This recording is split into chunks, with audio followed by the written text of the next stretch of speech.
Meus irmãos, abram a Bíblia de vocês no Evangelho de Mateus, capítulo 22. Evangelho de Mateus, capítulo 22. Nós iremos ler dos versos 1 até o verso 14. Evangelho de Mateus, capítulo 22, dos versos 1 ao verso 14.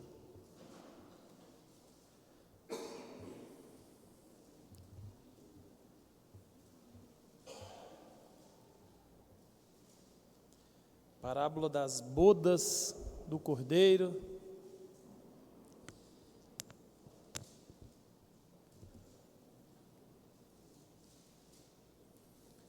Todos acharam? Mateus capítulo 22, dos versos 1 a 14. A palavra de Deus diz assim: De novo entrou Jesus a falar por parábolas, dizendo-lhes: O reino dos céus é semelhante a um rei que celebrou as bodas do seu filho. Então enviou os seus servos a chamar os convidados para as bodas, mas estes não quiseram vir. Enviou ainda outros com esta ordem: Dizei aos convidados: Eis que já preparei o meu banquete, os meus bois cevados já foram abatidos e tudo está pronto. Vinde para as bodas. Eles, porém, não se importaram e se foram. Um para o seu campo, outro para o seu negócio. E outros, agarrando os servos, os maltrataram e mataram.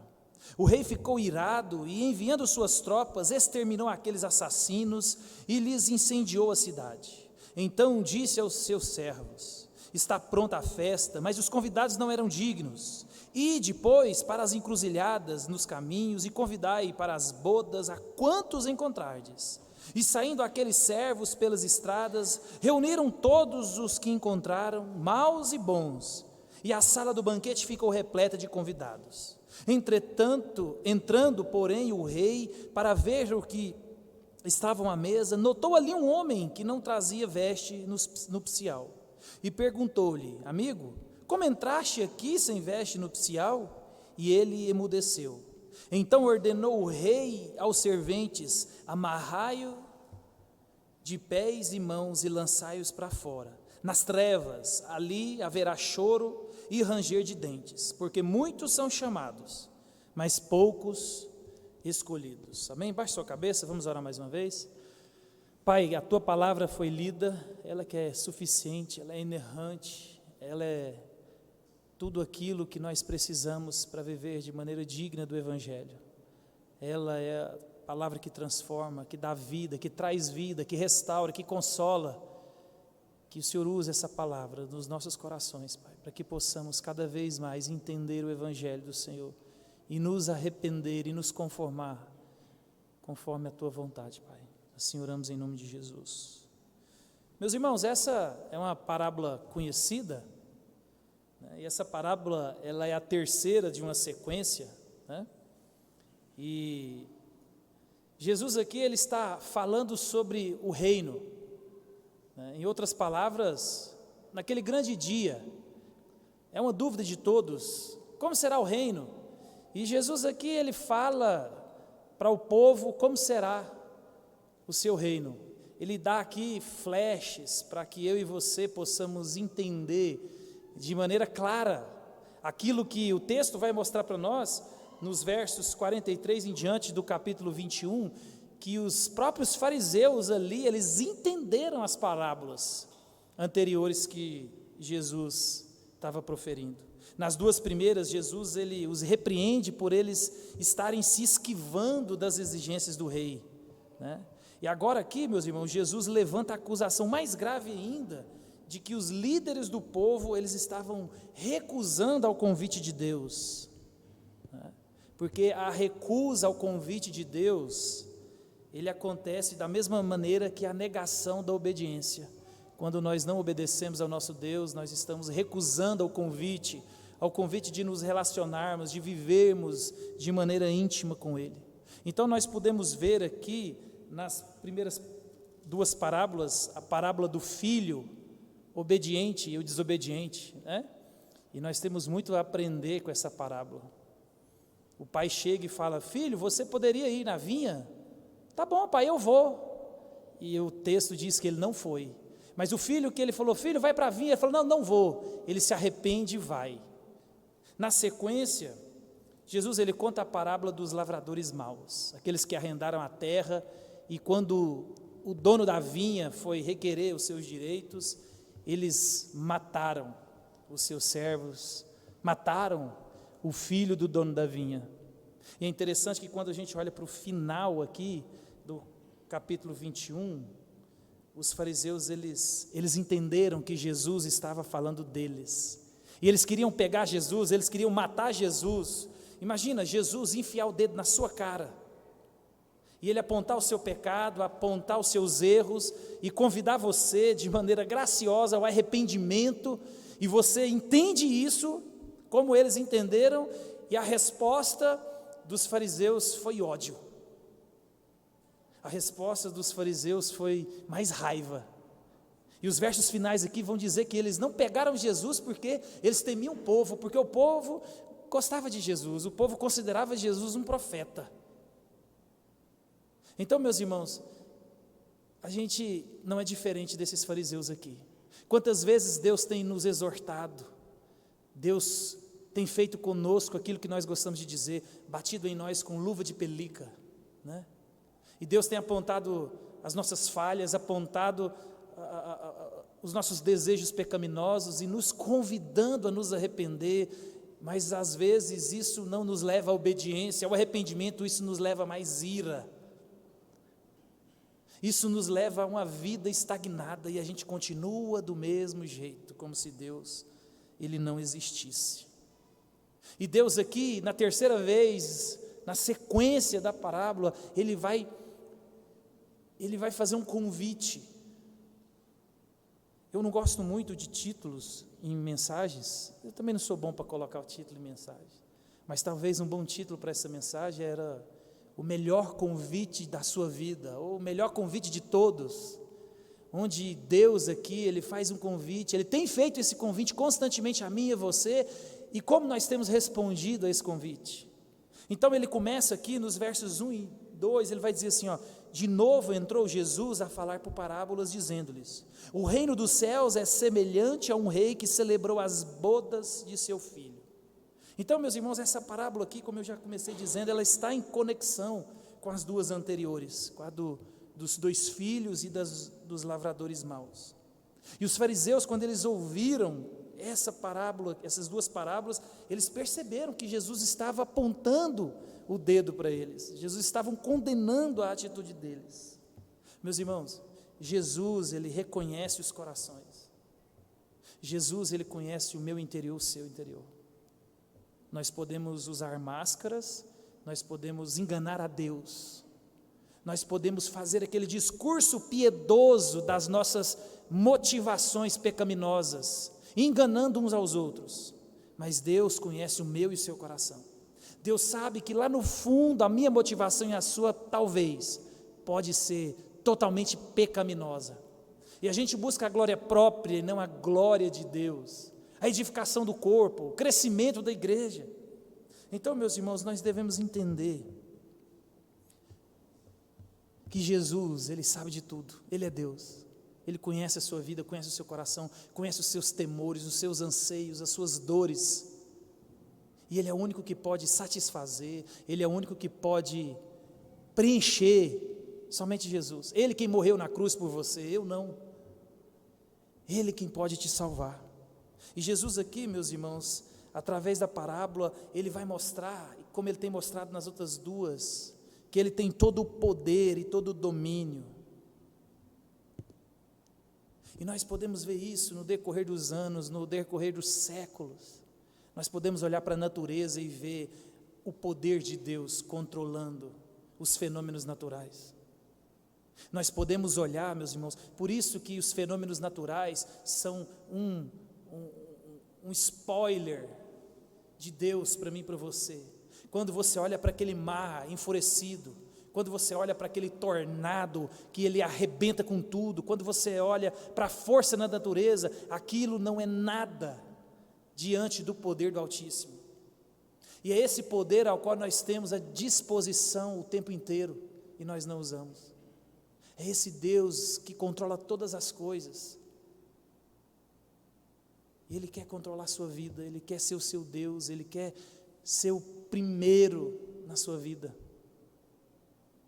Então, Jesus aqui, meus irmãos, Ele vai mostrar visivelmente para nós aqui um vislumbre de como será aquele grande dia. Jesus aqui, a gente vai ver na parábola, é claro com relação àquele dia, o grande juízo.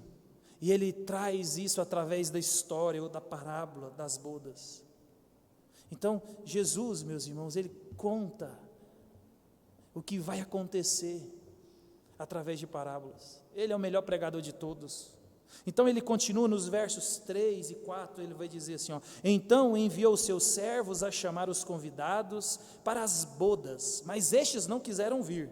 Enviou ainda outros servos com esta ordem: dizei aos convidados, eis que já preparei o meu banquete, os meus bois e cevados já foram abatidos, e tudo está pronto, vinde para as bodas.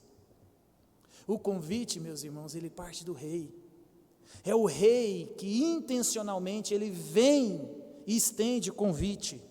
É o rei quem chama o povo para a festa. Aqui nós podemos ver o amor, a paciência com que ele convida. E ele aqui, ele faz o primeiro convite para que os convidados possam vir. Venham à festa. Terá uma linda festa. E eu quero que todos vocês venham. Mas o texto vai mostrar para nós que esses convidados, eles se recusam a participar. Mas novamente a longanimidade, o amor, a paciência do rei é expresso num segundo convite, e um convite mais urgente e comovente. Ele vai dizer: está tudo pronto.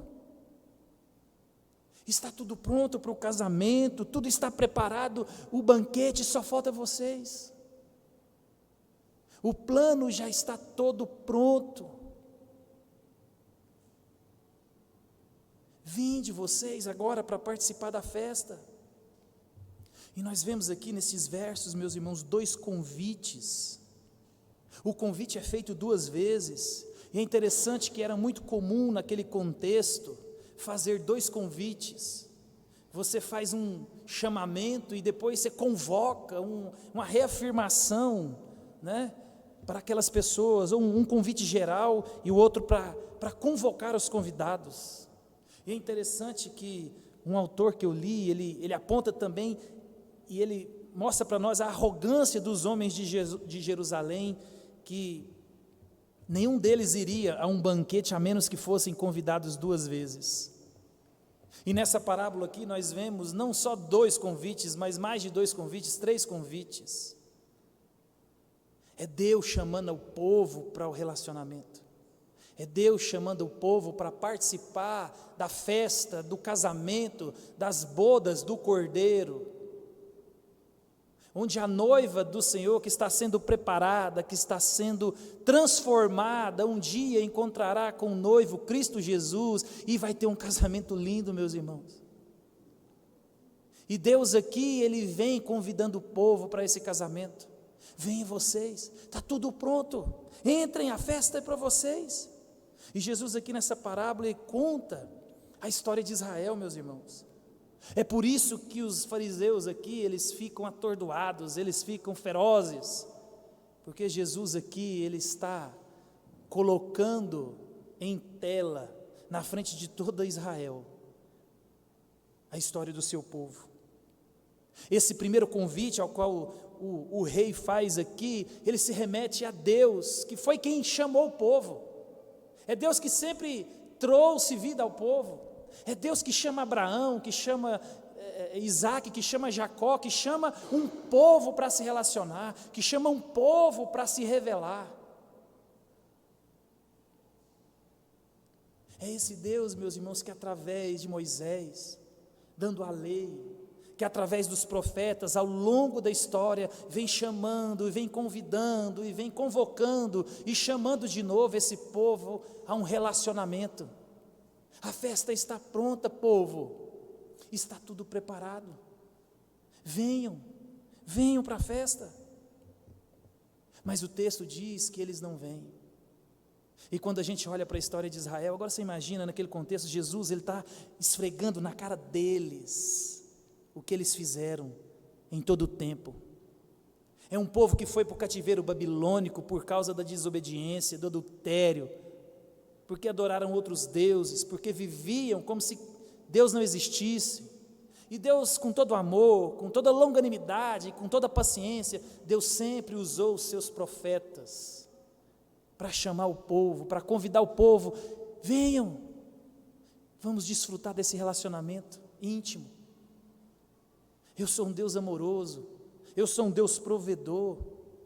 Então, meus irmãos, Deus sempre chamou o povo, contudo, eles não vêm. E o ponto central aqui está na paciência e na bondade do rei, porque quando nós olhamos para a história da humanidade, nós podemos ver claramente, não só na história do povo de Deus, mas na minha vida e na sua, a paciência de Deus. Como Deus tem sido longânimo, misericordioso e paciente comigo e com você, meu irmão. Quantas vezes você e eu somos convidados para entrar na festa, para entrar num relacionamento, para abandonar a velha vida, aquilo que Paulo falou no começo do culto para nós: fazei, pois, morrer a vossa natureza terrena. Quantas vezes Deus vem chamando a mim e a você: abandone as velhas práticas, converta-se. O ponto central aqui, meus irmãos, é esse amor de Deus para com esse povo, que quando a gente olha nas Escrituras, a gente vê de Gênesis até Apocalipse o desprezo de um povo a um Deus amoroso, ao qual no seu grande amor e na sua misericórdia e graça, Ele prepara uma festa, um casamento, e Ele convida todos para que todos venham e se relacionem com Ele, mas eles se recusam. Vem João Batista, que é a voz do que clama no deserto, eles vêm convidando ao povo ao arrependimento, entra Jesus em cena, Jesus vem trazendo salvação, mas o que acontece? Eles matam João Batista, eles querem pegar Jesus, e o rei está convidando, e o rei está com aquela paciência, e eles aqui não entendem. A história só se repete, meus irmãos. É por isso que os fariseus, quando eles olham para Jesus, eles sentem ódio, sentem desprezo. Não é porque Jesus, ele apontava o dedo na cara, é porque Jesus é Deus, Ele conhece a verdade, e diante dele eles não poderiam fazer nada, esconder de nada. É esse sentimento que muitos de nós temos tido diante de Deus, esse sentimento de desprezo, porque quando o Senhor nos convida, o Senhor nos envia um convite para nos relacionarmos com Ele de maneira santa, de maneira completa, de maneira diária, e nós recusamos, nós estamos desprezando o convite do Rei, nós estamos desprezando o convite do Rei. Sempre foi assim, meus irmãos. Olha o que Jeremias vai dizer lá no capítulo 7, 25, 26, diz assim, ó: desde a época em que os seus antepassados saíram do Egito, até o dia de hoje, eu lhes enviei os meus servos, os profetas, dia após dia, mas eles não ouviram, nem me deram atenção, antes tornaram-se obstinados e foram piores do que os antepassados deles. Meus irmãos, a nossa geração, ela vai beber a ira de Deus com muito mais ira. Nós temos a revelação completa, nós temos bancos confortáveis, nós temos ar-condicionado, nós temos uma liturgia tranquila, nós vimos aqui de carro, todo o conforto e toda a misericórdia de Deus estendida a mim e a você, e como nós temos respondido a esse Deus? Com o que sobra. Ou então nós entramos num legalismo: não, eu estou indo para o culto, eu estou participando, eu estou dizimando, eu de vez em quando eu oro, e aí a gente entra naquele formalismo, onde vira um ritualismo, e vira uma religião sem vida. É o que estava acontecendo com esse povo aqui. E você, quantas vezes você recusou o convite do Rei? Hoje, mais uma vez, meus irmãos, aqui o rei convida a mim e a você para participar da festa, para participar do banquete. O amor, a misericórdia, a longanimidade, a perfeição, o poder da graça do rei lhe convidam para a festa hoje. É hoje a festa. Jesus aqui continua nos versos 5 e 6, na parábola ele vai dizer assim, mas eles não lhe deram atenção, e saíram um para o seu campo, outro para os seus negócios, os restantes agarrando os servos, maltrataram-nos e mataram. Meus irmãos, Jesus, ele está colocando em tela um retrato daquele povo, mas é a nossa foto que está ali. Duas coisas o texto aqui aponta na atitude deles, e eu e você devemos abrir os nossos olhos, porque senão nós estaremos cometendo, se não já estamos cometendo os mesmos erros deles. O rei manda convidar, está tudo preparado, mas como que você recebe esse convite? Com indiferença e hostilidade. É uma indiferença ao convite do rei, é uma indiferença a orar, é uma indiferença a se relacionar, é uma indiferença a se converter, é uma indiferença a ouvir o evangelho, uma indiferença de assumir responsabilidade no ministério, é uma indiferença. O texto vai dizer que uns foram para o seu campo, é indiferente, você tem coisas mais importantes a fazer. Você tem um trabalho que toma todo o seu tempo, e você é escravo desse trabalho. E você não consegue priorizar o reino. E você, como Adão fez, Eva fez, nós fazemos, você justifica. É por causa do trabalho, é por causa disso, por causa daquilo, é por causa daquilo, é por causa daquilo outro. Isso é indiferença ao convite do rei, meus irmãos. O próprio Deus está fazendo um convite a mim e a você, entre no relacionamento, seja fiel, me ame, priorize, me busque, me glorifique. Mas o que nós temos feito? Nós temos, de maneira indiferente a esse Deus, nós estamos mais preocupados com a nossa barriga, nós estamos mais preocupados com os nossos sonhos, nós estamos mais preocupados em fazer coisas, nós estamos mais preocupados, meus irmãos, com coisas do que com a nossa própria alma. Salomão tem nos ensinado e tem mostrado para nós a realidade da morte, que pode bater na sua casa hoje, e aonde você vai passar a eternidade. Mas não, talvez você está mais preocupada com a aposentadoria, talvez você está mais preocupado com o mantimento. Por isso que Jesus vai dizer, para que você está andando ansioso com o que você vai comer, com o que você vai vestir? Olhe para as aves, elas não trabalham, e eu cuido de todas delas. Quem é você para acrescentar 5 minutos de vida? Nós não somos nada, meu irmão. E nós constantemente estamos indiferentes ao convite do rei. Se envolva no ministério, se envolva na igreja, se envolva no evangelismo, se envolva na oração, se envolva. Oh Senhor, daqui uns dias eu consigo, Senhor, daqui uns dias eu consigo, Senhor. E vai se passando tempos e tempos, e você indiferente ao convite do rei, meus irmãos. A Bíblia vai dizer aqui no texto que uns indiferente ao convite, outros com hostilidade, pegaram os servos, maltrataram e até mataram outros servos. Muitos, meus irmãos, hoje têm tratado com violência os portadores das boas novas, estão tratando os portadores das boas novas com arrogância, muitas vezes não matando fisicamente, mas matando suas reputações. Quantas pessoas que nós conhecemos, que você fala, você precisa de se arrepender, você precisa de ir para a igreja, você precisa de crer em Jesus, Ele é a única solução, Ele é a salvação, e as pessoas olham para você com indiferença, com desprezo, com hostilidade, e só não te dão um murro na cara, porque talvez tem mais consideração com você do que com o próprio Deus.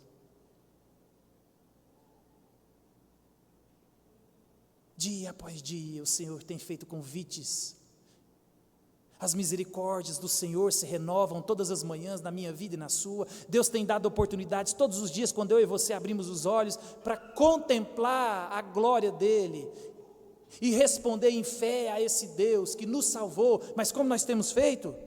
Nós temos feito como esses. Deus, meus irmãos, tem sido paciente com o mundo. Os relatos bíblicos de juízo que Deus trouxe apontam que o grande juízo não vai ser diferente. Tudo vai acontecer da maneira natural como aconteceu nas outras vezes. A Bíblia vai dizer assim lá em Lucas: assim como foi nos dias de Noé, também será nos dias do Filho do Homem. O povo vivia comendo, bebendo, casando-se e sendo dado em casamento, até o dia que Noé entrou na arca. Então veio o dilúvio e destruiu a todos. Foi assim em Sodoma e Gomorra. Deus enviou os anjos, tirou Ló e destruiu a cidade. Não fique esperando eventos miraculosos acontecerem, meu irmão. Enquanto você está preocupado com o que você vai comer, onde você vai morar, o que você está fazendo, coisas mais atrativas e mais importantes que você julga, o relógio está correndo. Dias normais, eventos normais, ordinários da minha vida e a sua, até que Jesus veio. Não tem possibilidade mais de relacionamento. Não tem possibilidade nenhuma mais de arrependimento. Esqueça essa ideia, se você um dia escutou que existe um arrebatamento secreto e vai ter outra oportunidade. Não vai, não existe isso na Bíblia. A oportunidade que você tem é agora, enquanto você está vivo. O dia que Jesus aparecer aqui, meu irmão, acabou.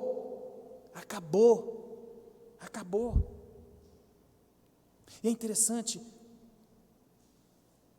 que nós temos que entender, meus irmãos, que esse Deus, Ele é amoroso, mas esse Deus também é justo. Esse Deus, Ele não vai deixar nada impune. Esta geração que recusou o convite do rei, ela foi punida, e dentro dessa parábola, Jesus aqui, num ato também de profecia, aquilo que aconteceu no ano 70 se cumpre. Jesus diz aqui no verso 27, o rei ficou irado, e enviando o seu exército, destruiu aqueles assassinos e queimou a cidade deles. Aqui na parábola, meus irmãos, é a predição da destruição da cidade de Jerusalém. Aqueles que recusaram o convite do rei para se relacionarem. Deus destruiu Jerusalém no ano 70, através do general Tito, que era filho do imperador Vespasiano. Meus irmãos, Paulo, ele vai mostrar para mim e para você, lá em Gálatas 6, 7 e 8. Não se deixe enganar, de Deus não se zomba, pois o que o homem semear, isso também colherá. Quem semeia para a sua carne, da carne colherá destruição. Mas quem semeia para o Espírito, do Espírito colherá vida eterna. Meus irmãos, isso é sério. Nós estamos lidando com a coisa mais importante da minha vida e da sua, que é onde você vai passar a eternidade. João mostra para mim e para você que Jesus, ele veio para garantir ao mundo a participação na grande festa e na fartura do banquete. E João também vai mostrar para mim e para você que aqueles que recusarem o convite já estão condenados. Jesus aqui, meus irmãos, ele está escancarando a postura do seu próprio povo, dos judeus aqui. Eles recusaram o tão esperado Messias. Eles desprezaram a tão aguardada salvação. Quantas vezes eu e você esperamos um livramento do jeito que você quer, a solução do jeito que você quer um Deus do seu jeito, que faça os seus agrados.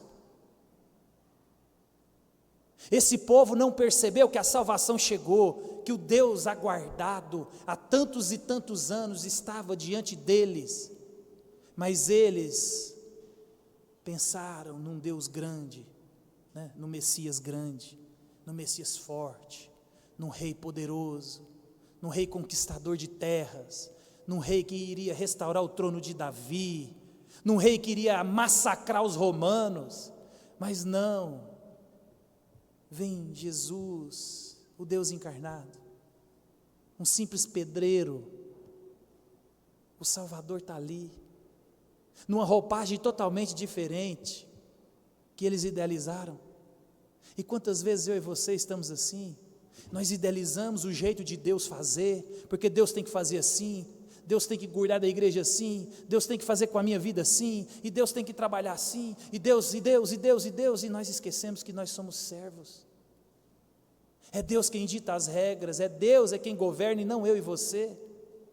Quantos de nós aqui estamos com os ouvidos tapados para aquilo que Deus está escancarando diante de mim, de você, mas não, você quer ver aquilo que você deseja e não aquilo que Deus está mostrando.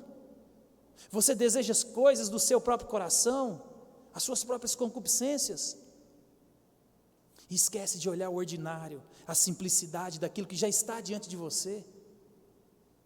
É o que aconteceu com esse povo aqui, meus irmãos. E a rejeição dos judeus, do Messias, abriu porta para nós.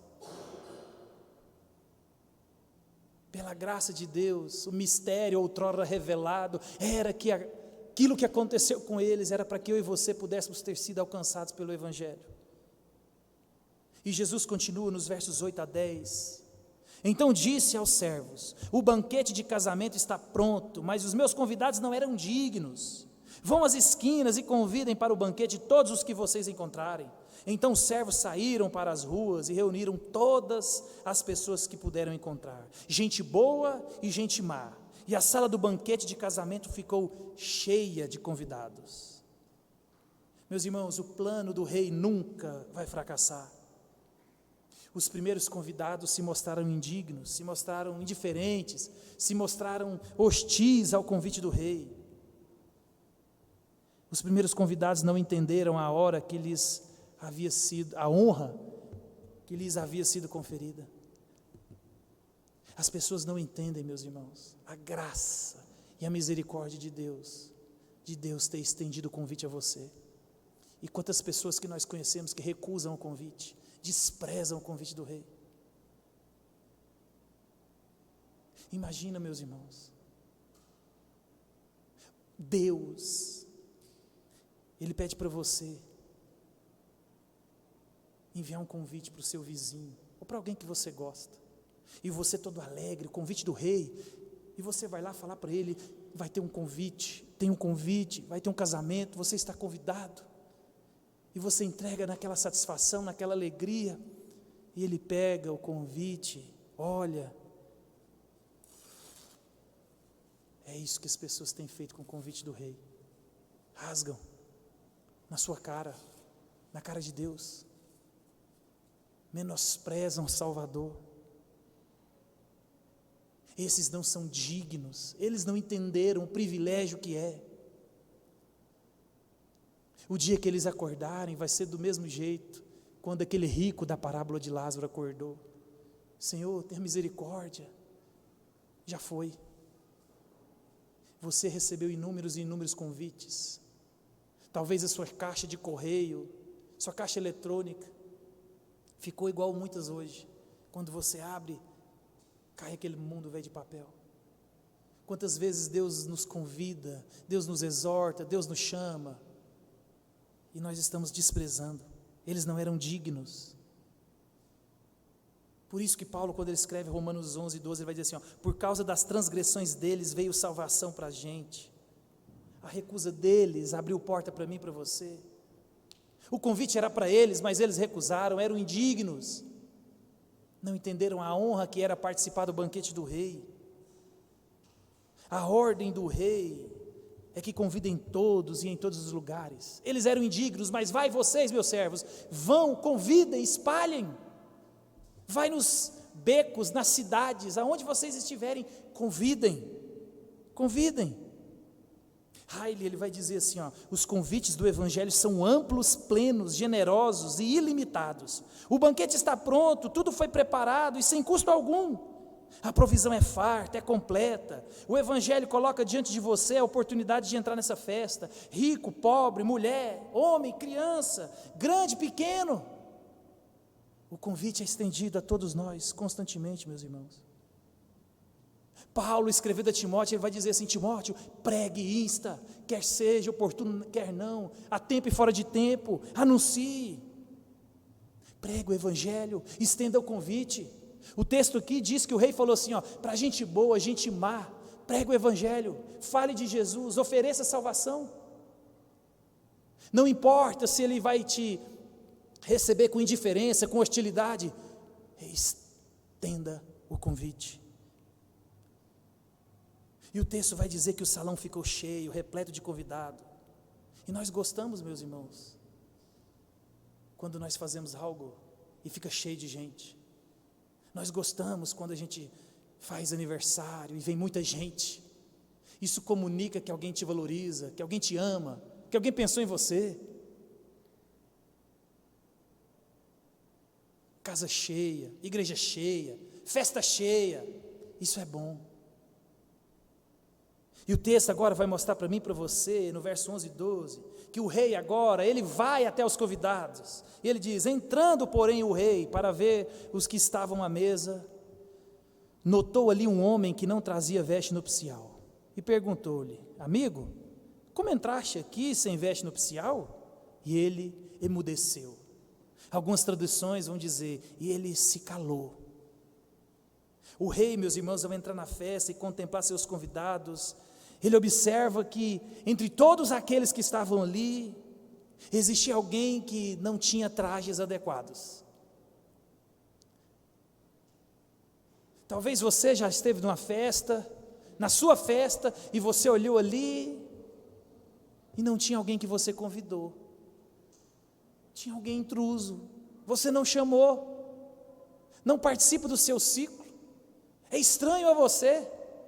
E o rei, ele olha e fala, tem alguém estranho, tem alguém aqui que não está adequado à festa ao qual eu estou fazendo.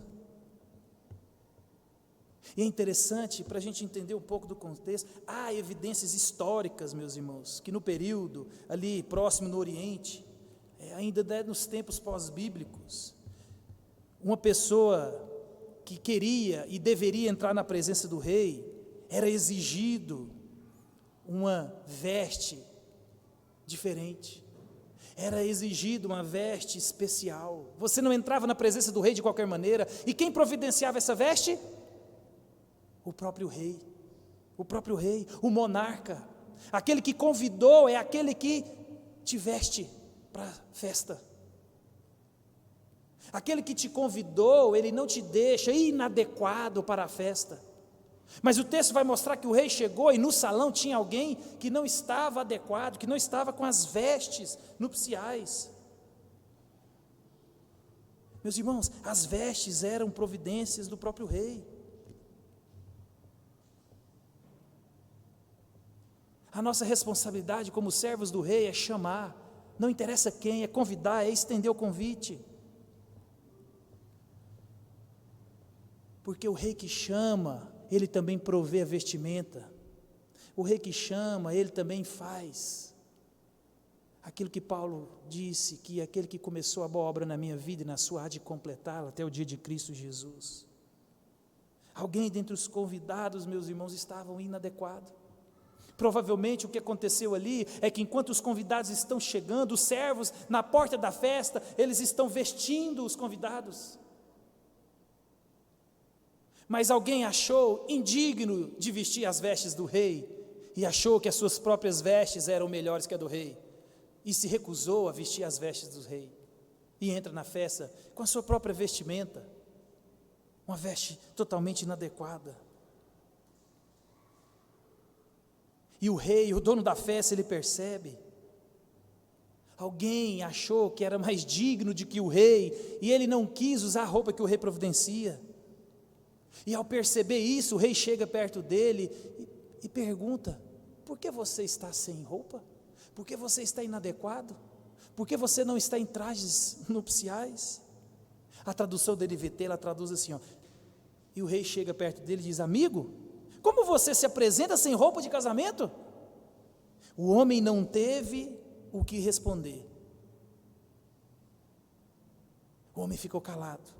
E mais uma vez, meus irmãos, o amor e a paciência do rei esperaram a resposta daquele homem.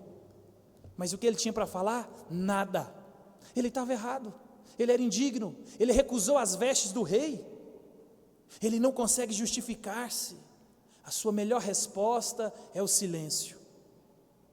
É isso que vai acontecer com todos aqueles que recusaram o convite do rei naquele grande dia. Porque você está inadequado, você vai ficar em silêncio, porque o rei sabe de tudo. O rei conhece as vezes que eu e você recusamos o convite.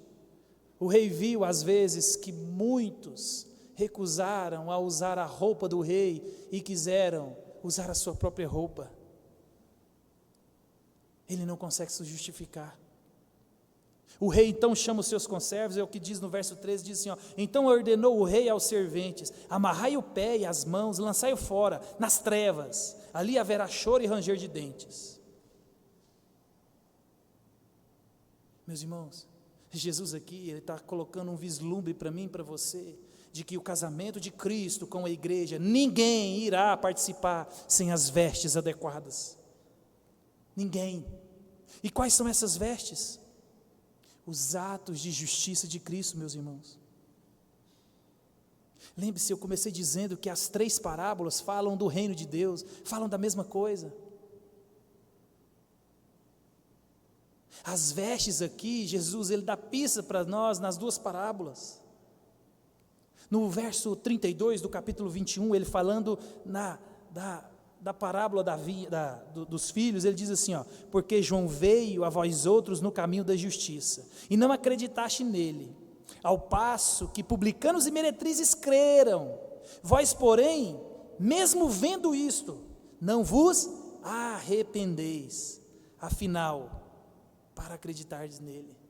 Jesus estava falando para eles na parábola, as prostitutas estão entrando no meu reino, os cobradores de impostos, aqueles que vocês odeiam, e vocês, homens de Israel, letrados, detentores da lei, vocês que são religiosos, vocês não entram, porque vocês não se arrependem. Por fora bela viola, por dentro pão bolorento. Arrependimento, meus irmãos, o Senhor chama ao arrependimento. A parábola vai dizer que aquele filho que falou, pai, eu não vou, ele se arrependeu e foi. Arrependimento, meus irmãos, são as vestes do Senhor. Mais à frente, no verso 43 do capítulo 21, ele vai dizer assim, ó, portanto vos digo que o reino de Deus vos será tirado e será entregue a um povo que lhe produza os respectivos frutos. Frutos de arrependimento, frutos de justiça. A pregação de João foi o quê? Raça de víboras, quem vos induziu a se livrar da ira vindoura? Produzi para vós outros frutos de arrependimento. Meus irmãos, alguém quando se arrepende da vida que tem levado, dos pecados que tem cometido, isso é externado de maneira frutífera e visível. Você não vai participar do banquete do rei sem se arrepender.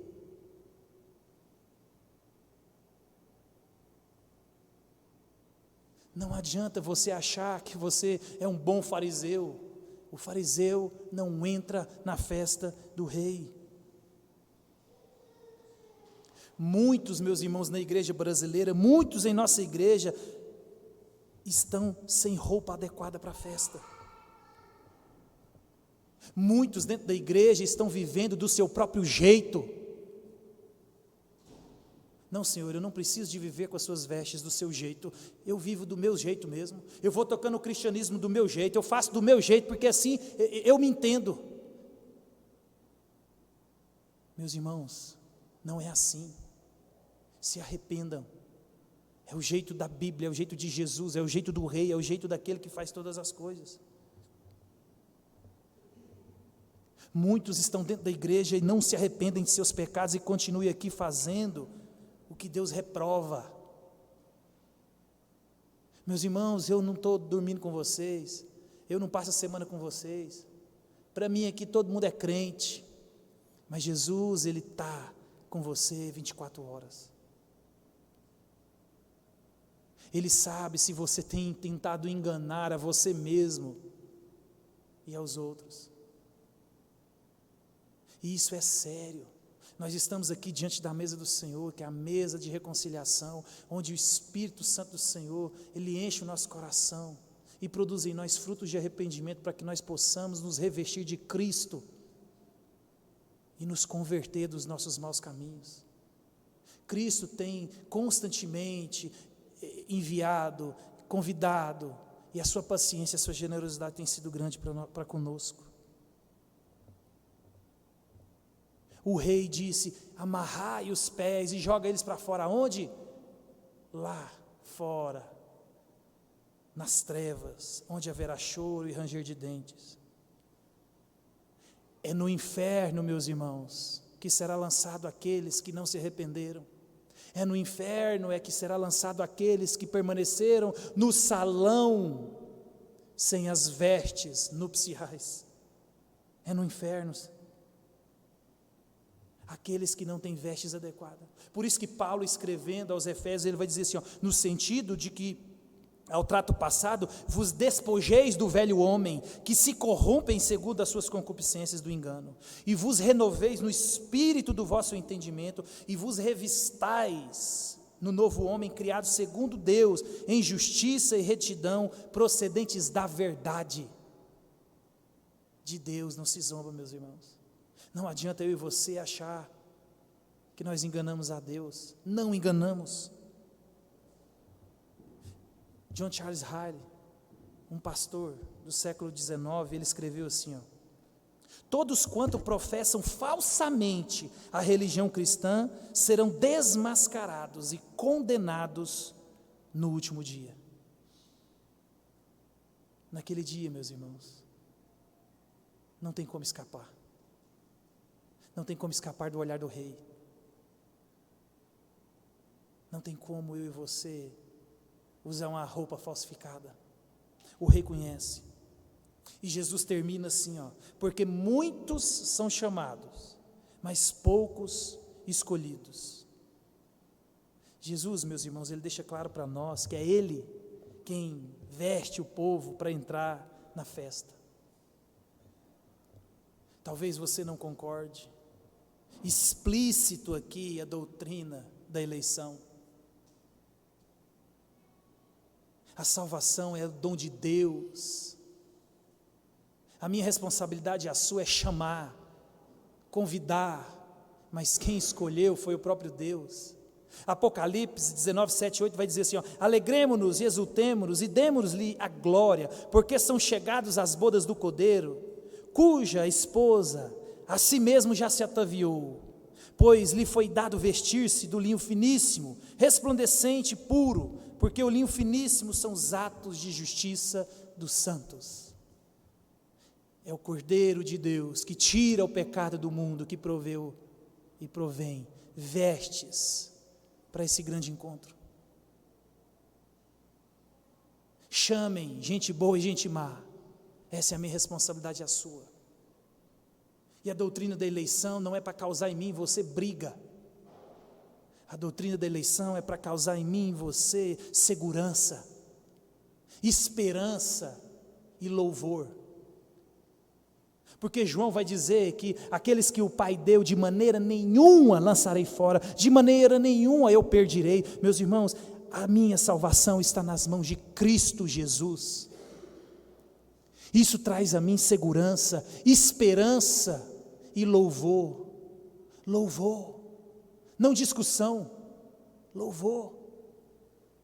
Adore esse Deus, sinta-se privilegiado, honrado e responda a esse Deus em fé. Mude de vida, se arrependa. O convite ainda está sendo entregue todos os dias, mas um dia,